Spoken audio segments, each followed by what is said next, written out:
The Harrier jump jets once gave Britain an edge on the sea. But after this year's spending review, they're set to be grounded. Across Europe, governments are trimming their budgets. Some fear these defense cuts put the future of NATO at risk. The more European capabilities, military capabilities deteriorate, the less European countries can contribute to international crises or their own security. So, of course, in the long term, this is very concerning for the alliance. American officials have been voicing that concern. Defense Secretary Robert Gates said he's worried Europe is banking on the U.S. to pick up the slack. Between 2001 and 2009, U.S. defense spending doubled. In the same period, Europe's defense spending steadily fell. Then this year, the EU's largest military powers announced steep further cuts.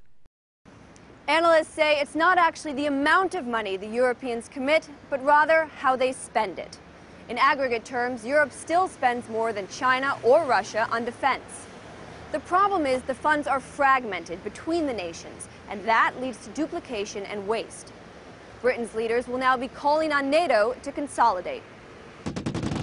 Many European countries maintain their own land and naval defense industries. Even when their troops are fighting side by side, they deploy separate logistic efforts. NATO has its tentacles everywhere.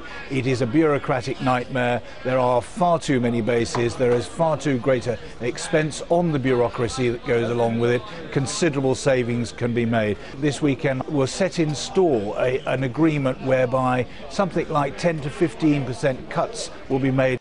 Already there are signs of savings. This month, France and Britain signed an unprecedented treaty. They'll now share nuclear testing facilities and use each other's carriers. Integration that will be key to NATO's new strategic review. Olivia Stearns, Bloomberg, London.